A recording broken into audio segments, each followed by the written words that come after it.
Ce lundi 4 septembre 2023, dans les colonnes de Téléstar, Aurélie Casse est revenue sur son départ de la chaîne BFM TV au profit de France Télévisions, où elle animera dès ce samedi 9 septembre C'est l'hebdo dès 18h55. Et bonne nouvelle pour les fans de la journaliste, elle est aussi à retrouver dès ce lundi en fin de journée dans cet avou. Comme pour beaucoup d'élèves, cette semaine du 4 septembre 2023 marque la suite de la grande rentrée, mais à la télé.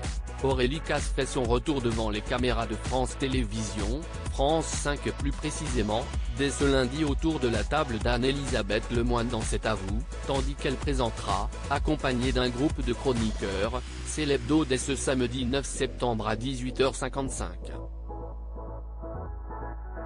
Cet été, on avait appris qu'elle héritait de l'émission après le départ d'Ali Bachdou, un nouveau départ professionnel qui a toutefois laissé le journaliste meurtri. Dans les colonnes de Téléstar, parues ce lundi 4 septembre 2023, celle qui a perdu un être cher est revenue sur son départ de BFM TV, confiant qu'elle n'a pas hésité une seconde quand on lui a proposé d'animer C'est l'hebdo. Il y avait tout un terrain de jeu que je n'avais pas encore expérimenté. Mais comme j'aime beaucoup BFM TV, j'ai vécu mon départ comme une rupture amoureuse. J'y travaillais depuis 7 ans et je m'y sentais très bien, se souvient-elle.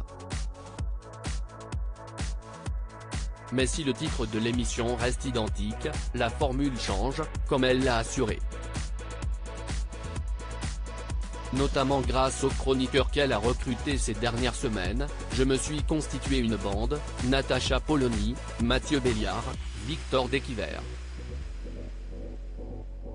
Comme à BFM TV, avec une complicité à établir. Je ne vais pas prendre que des gens que j'aime, si est très important. Et pour ce faire, elle a tout simplement rencontré les potentiels candidats. J'ai fait beaucoup de speed dating cet été. Avec une bande, on ne peut pas tricher car il faut travailler quotidiennement ensemble. Les chroniqueurs n'auront pas le même âge, ni le même regard ou la même sensibilité. Sinon, on pourrait vite s'ennuyer, argumente celle qui avait eu droit à un pot de départ très festif. Marc-Olivier Fogiel, directeur général de la chaîne BFM TV, avait tenu à saluer son expertise au mois de juin, après l'annonce de son départ. Ton talent est aujourd'hui éclatant. Quant à son passage de relais avec Ali Bachdou, il s'est très bien déroulé, comme elle l'explique Téléstar, nous avons échangé et il s'est montré très élégant à mon égard.